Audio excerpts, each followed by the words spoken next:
Breaking news చూస్తున్నారు. Iran America యుద్ధం నేపథ్యంలో నార్త్ కొరియా అధ్యక్షుడు కిమ్ జాంగ్ ఉన్ సంచలన నిర్ణయం తీసుకున్నారు. యుద్ధానికి సిద్ధమంటున్నారు కిమ్ జాంగ్ ఉన్. అటువంటి సంకేతాలు పంపించే ప్రయత్నం జరుగుతోంది. 5,000 టన్నుల నేవల్ డెస్ట్రాయర్ యుద్ధ నౌక నుంచి క్రూయిజ్ మిసైల్ ని ప్రయోగించి సక్సెస్ఫుల్ గా ప్రస్తుతం మాట్లాడుకుంటున్న సందర్భం. దానికి సంబంధించి బ్రేకింగ్ న్యూస్ చూస్తున్నారు. వీటితో పాటు సముద్రం నుంచి ఇవి సముద్రం నుంచి ఉపరితలానికి ప్రయోగించే క్రూయిజ్ మిసైల్స్ గా మాట్లాడుకుంటారు. సో నాంపో పోర్ట్ సిటీలోని షిప్ యార్డ్ సమీపంలో ఈ ప్రయోగం జరిగింది. ఇటు సముద్రం నుంచి సర్ఫేస్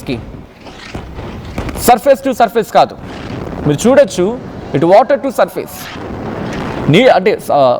సముద్రం నుంచి సర్ఫేస్ కంటే ఉపరితలానికి ప్రయోగించగలిగే క్రూయిజ్ మిసైల్ మాట ఇది.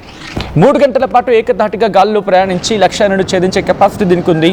నార్త్ కొరియా నేవీని మోడర్నైజ్ చేస్తున్నాడు కిమ్. కుమార్తె జూ ఏతో కలిసి ప్రయోగాన్ని పర్యవేక్షించాడు కిమ్. ఇటు సౌత్ కొరియా, అమెరికా చేపట్టిన సైనిక విన్యాసాల నేపథ్యంలో ఆ 2 దేశాలకు హెచ్చరికగా ఈ ప్రయోగాన్ని చేపట్టింది north Korea. America Iran war నేపథ్యంలో తన బలాన్ని ప్రపంచానికి చాటి చెప్పే ఉద్దేశంతో క్రూయిజ్ మిసైల్ ప్రయోగించినట్టుగా ప్రస్తుతం వార్త చక్కర్లు కొడుతోంది. నార్త్ కొరియాకు ప్రపంచంలోనే 4 అతిపెద్ద సైనిక సామర్థ్యం ఉంది. ఉత్తర కొరియా దగ్గర 50 నుంచి 100 న్యూక్లియర్ వెపన్స్ ఉన్నాయనేది వినిపించే మాట. ఇక నార్త్ కొరియా నుంచి అమెరికాను నేరుగా టార్గెట్ చేయగల హ్వాసాంగ్ ఇంటర్ కాంటినెంటల్ బ్యాలిస్టిక్ మిసైల్ కూడా ఉంది. అంటే హ్వాసాంగ్ 18 అని inter continental ballistic missile north Korea సొంతం. ఏకంగా 15,000 కిలోమీటర్ల దూరం వెళ్ళగల కెపాసిటీ ఉన్న హ్వాసాంగ్ 18 మిసైల్ నార్త్ కొరియా దగ్గర ఉంది. రేడార్లకు చిక్కకుండా హైపర్సోనిక్ మిసైల్స్ నార్త్ కొరియా సొంతం. ఇలా ఒకటా రెండా, ఏకంగా కట్టలు వాటిని పేర్చుంచాడు Kim Jong Un. కిమ్కు China, Russia మద్దతు కూడా. మీకు గుర్తుంటే కనుక రష్యాతో యుక్రెయిన్ యుద్ధం ఆ సిచ్యువేషన్లో ఏకంగా 10,000 మంది సైన్యాన్ని రష్యాకు పంపించడం జరిగింది కిమ్ జాంగ్ ఉన్. అంటే అర్థం చేసుకోవచ్చు అసలు ఏంటిది. హ్వాసాంగ్ 18 గురించి మాట్లాడుకునే ప్రయత్నం చేద్దాం. అట్ ద సేమ్ టైం దీని గురించి కూడా ఒకసారి ఆ విజువల్స్ చూద్దాం.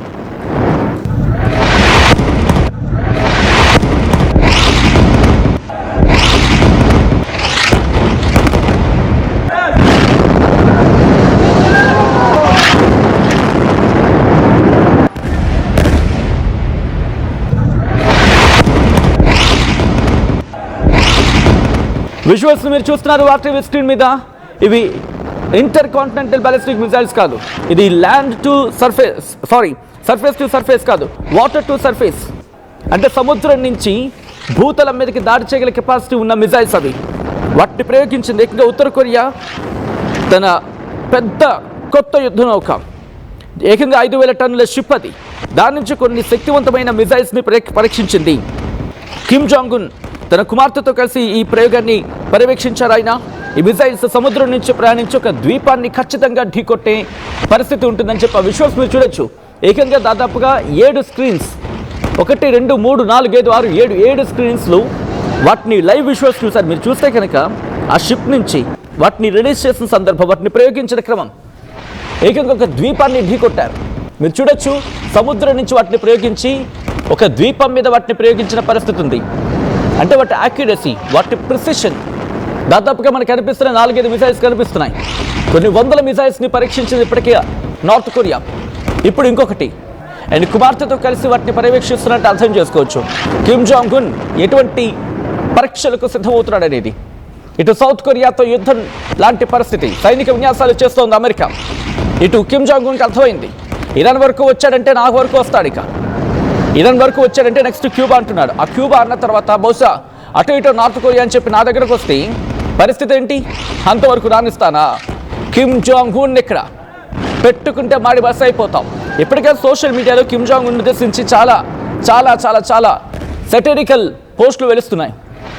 కొంతమంది అయితే అరే అగ్గిపెట్టి గీయండ్రా, లేకపోతే ఒక దీపావళి బాంబు ఒకటి విసిరండి, నేను వస్తా యుద్ధంలోకి అన్నిటిగా కమెంట్లు చేసినట్టు అర్థం చేసుకోవచ్చు. ఇంతవరకు అన్ని దేశాల గురించి మాట్లాడుతున్న అమెరికా నార్త్ కొరియా మాత్రం ఎక్కడా ప్రస్తావించట్లేదు, ఇక్కడ మాట్లాడటం లేదు.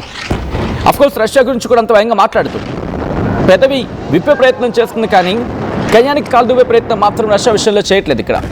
ఎందుకంటే అమెరికాకు తెలుసు వాళ్ళకున్న శక్తి ఏంటనేది. వీటి గురించి మాట్లాడుకునే ప్రయత్నం చేస్తే కనుక ఈ ఉత్తర కొరియా ప్రయోగించిన ఈ మిజైల్స్ గురించి మాట్లాడుకుంటే వీటిని వ్యూహాత్మక క్షిపణులు అంటూ ఉంటారు. అంటే సాధారణ బాంబులనే కాకుండా న్యూక్లియర్ వెపన్స్ని కూడా మోసుకెళ్ళగల సామర్థ్యం వీటికి ఉంటుంది. ఇవి 3 గంటల పాటు గాల్లో రౌండ్లు వేస్తాయి, శత్రువులు కళ్ళు కప్పి దాడి చేయగలవు.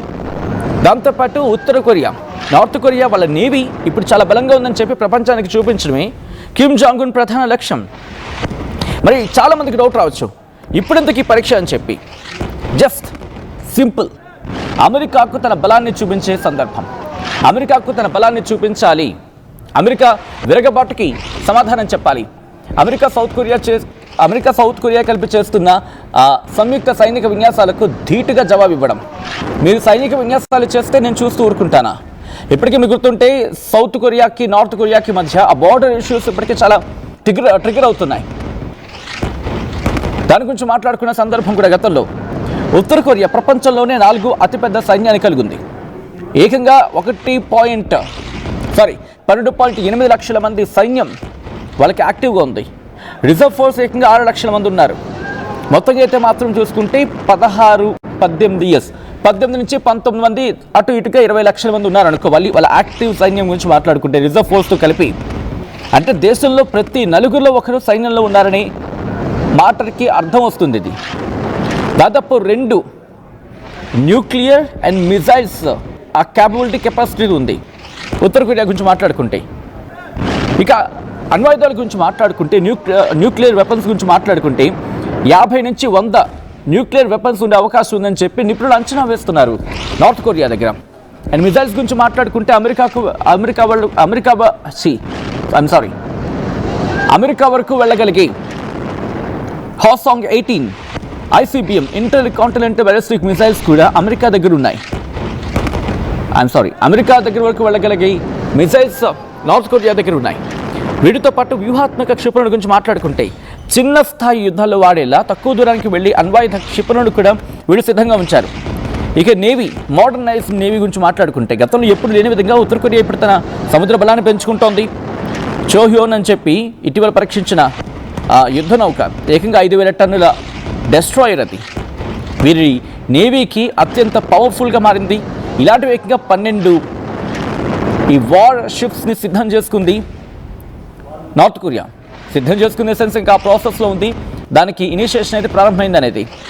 సబ్మెరైన్స్, న్యూక్లియర్ క్యాపబిలిటీ ఉన్న, అంటే అణ్వాయుధాలను సముద్రం లోపల నుంచి ప్రయోగించే సామర్థ్యం కలిగిన సబ్మెరైన్స్ కూడా వీళ్ళ దగ్గర ఉన్నాయంటూ ఉంటారు. దాంతోపాటు కన్వెన్షనల్ వెపన్స్ అంటే వాళ్ళ ఆయుధ సంపత్తి. వీళ్ళ దగ్గర పాతకాల అంటే సోవియట్ యూనియన్ అంటే సోవియట్ కాలంలోని ఆయుధాలు ఉంటాయి కదా, వాటితో పాటు అడ్వాన్స్డ్ ట్యాంక్స్ కూడా ఉన్నాయి. ట్యాంకులు కావచ్చు, ఆర్టిలరీ కావచ్చు, వేల సంఖ్యలో ట్యాంకులు, దాంతోపాటు భారీ సంఖ్యలో ఆర్టిలరీస్. వీటిని సరిహద్దులు ఇప్పటికీ మోహరించింది ఇటు నార్త్ కొరియా. సైబర్ ఆర్మీ గురించి మాట్లాడుకుంటే, అంటే సైబర్ వార్ఫేర్ గురించి మాట్లాడుకుంటే కేవలం మైదానంలోని కాదు, సైబర్ రంగంలో కూడా ఉత్తర కొరియా చాలా స్ట్రాంగ్గా కనిపిస్తుంది. ప్రపంచవ్యాప్తంగా బ్యాంకులు కావచ్చు, ఇతర వ్యవస్థలపై సైబర్ దాడులు చేసి నిధులను సేకరిస్తూ ఉంటాయని చెప్పి అంతర్జాతీయ సంస్థలు చెబుతూ ఉంటాయంటే అర్థం చేసుకోవచ్చు అక్కడ పరిస్థితి ఏంటనేది. మరి అలాంటిది ఈ హాసాంగ్ 18 ఏంటిది? ఎందుకు దీని గురించి ఇంతలా మాట్లాడుకుంటున్నారు? అసలు దీనికి ఉన్న కెపాసిటీ ఏంటి? దీనికి ఉన్న క్యాపబిలిటీ ఏంటి? ఇప్పుడెందుకు కిమ్ జాంగ్ ఉన్ వీటిని సిద్ధం చేసే ప్రయత్నం చేస్తున్నాడు? మాట్లాడుకుందాం. ఏకంగా ఈ హాసాంగ్ 18 అనేది ఉత్తర కొరియా దగ్గర ఉన్న అత్యంత పవర్ఫుల్ అండ్ డేంజరస్ మిజైల్. దీనిని గేమ్ చేంజర్ అని చెప్పి పిలుస్తూ ఉంటారు. ఎందుకంటే సాలిడ్ ఫ్యూయల్ టెక్నాలజీ ఉంటుంది. హాసాంగ్ 18 అతిపెద్ద ప్రత్యేకత అంటే సాలిడ్ ఫ్యూయల్తో నడుస్తూ ఉంటుంది ఇది. దాంతోపాటు గతంలో ఉన్న మిజైల్స్ గురించి మాట్లాడుకుంటే హాసాంగ్ 17 ఆ ప్రయోగానికి ముందు గంటల తరబడి ఇంధనం నింపాల్సి వచ్చేది. కానీ హాసాంగ్ 18లో వాటిని లోడ్ అయ్యే సందర్భం, ఇంధనం ముందే లోడ్ అయి ఉంటుంది, నీకు ఆల్రెడీ లోడ్ చేస్తుండే పరిస్థితి. దీనివల్ల కేవలం కొన్ని నిమిషాల్లోనే దీన్ని ప్రయోగించవచ్చు. ఇంధనం నింపే వాహనాలు, పైపులు అవసరం ఉండవు కాబట్టి శత్రువుల శాటిలైట్ వాటితో పాటు మిగిలిన వాటిని మిజైల్ ఈజీగా కనిపెట్టగలదు. ఈ క్షిపణి ప్రయోగాన్ని ముందుగా కనిపెట్టడం కూడా వాళ్ళకి కష్టం. అంటే ఇది ఈజీగా టార్గెట్ చేయగలదు, దాంతోపాటు వాళ్ళకు కూడా కష్టం. ఏంటి దీని రేంజ్ గురించి మాట్లాడుకుంటే దాదాపు 15,000 కిలోమీటర్ల దూరం ప్రయాణించగలదు. అంటే ఉత్తర కొరియా నుంచి ప్రయోగిస్తే అమెరికాలోని ఏ మూలనకైనా, కాంటినెంటల్ USA అంటూ ఉంటారు కదా, అక్కడ వరకు టచ్ చేయగలదు, అక్కడ వరకు వెళ్ళిపోగలదు. అండ్ ఇది టెస్టింగ్ జరుగుతున్న సందర్భంలో దాదాపు 6,000 కిలోమీటర్ల ఎత్తు వరకు వెళ్ళి, ఇన్ఫ్యాక్ట్ చెప్పాలంటే స్పేస్లోకి వెళ్ళి ఆ తర్వాత భూమిపై తీసుకొచ్చింది. 3 అంచెల వ్యవస్థ ఉంటుంది. అంటే 3 స్టేజెస్ ఆఫ్ మిజైల్ గురించి మాట్లాడుకుంటే, మొదటిది మిజైల్ని భూమి నుంచి ఆకాశంలోకి తీసుకెళ్తుంది. మిగిలిన 2 స్టేజెస్ కూడా మిజైల్ని వేగం పెంచి టార్గెట్ వైపు ఖచ్చితంగా ప్రిసిషన్తో వెళ్ళేలా దూసుకెళ్లేలా చేస్తుంది. అండ్ లాస్ట్ది రోడ్ మొబైల్ రకానికి చెందింది. అంటే ఒక పెద్ద 9 యాక్సిల్ వాహనంపై దీన్ని ఎక్కడికైనా తరలించి ఎక్కడి నుంచైనా ప్రయోగించవచ్చు. ఇంత స్పెషాలిటీస్ దానికి ఉన్నాయి. కాబట్టి ఒక్కటే చెప్పాలనుకుంటోందన్నమాట నార్త్ కొరియా. ఇప్పటికే సౌత్ కొరియాతో ఇష్యూస్ కారణంగా, అంటే సౌత్ కొరియా అండ్ అమెరికాతో వాళ్ళిద్దరూ కూడా సైనిక విన్యాసాలు చేయడం జరుగుతోంది. ఆ సైనిక విన్యాసాలను తిప్పికొట్టేందుకే నార్త్ కొరియా వ్యూహాన్ని రచించింది. దీంతో తన వ్యూహాన్ని చెప్పకనే చెప్పే ప్రయత్నం చేస్తున్నాడు నార్త్ కొరియా అధ్యక్షుడు కిమ్ జాంగ్ ఉన్. కిమ్ యుద్ధంలోకి వస్తే World War III ప్రారంభమైనట్టేనా అంటే ఎస్ అంటూ కొంతమంది, ఏకంగా 85% మంది ఎస్ అంటున్నారు. 10% 10 నుంచి 15% మంది నో అని చెప్పే ప్రయత్నం చేస్తారు. ఇక్కడ కిమ్ జాంగ్ ఉన్ని టచ్ చేసే ప్రయత్నం అమెరికా చేస్తుందని నేను మిమ్మల్ని అడిగే ప్రయత్నం చేస్తున్నాను. ఎందుకంటే రష్యా యుక్రెయిన్కి సపోర్ట్ ఇచ్చింది. At the same time Iran ఇజ్రాయెల్కి సపోర్ట్ ఇచ్చింది. ఇంకా మాట్లాడుకునే సందర్భంలో దేశాలకు సంబంధించి తనకు మద్దతుగా ఉన్నవాళ్ళు, తనకి మద్దతుదారులుగా పిలుస్తున్న వాళ్ళని సపోర్ట్ చేస్తోంది. అండ్ ఇప్పుడు సౌత్ కొరియాకి నార్త్ కొరియాకి ఒకవేళ యుద్ధం లాంటి పరిస్థితులు వస్తే సౌత్ కొరియాతో సంయుక్త విన్యాసాలు సైనిక విన్యాసాలు చేస్తోంది. నిజంగా సాధించగలుగుతుందా? సో ఇటువంటి పరిస్థితులు మీరేమనుకుంటున్నారు? కమెంట్ చేసే ప్రయత్నం చేయండి.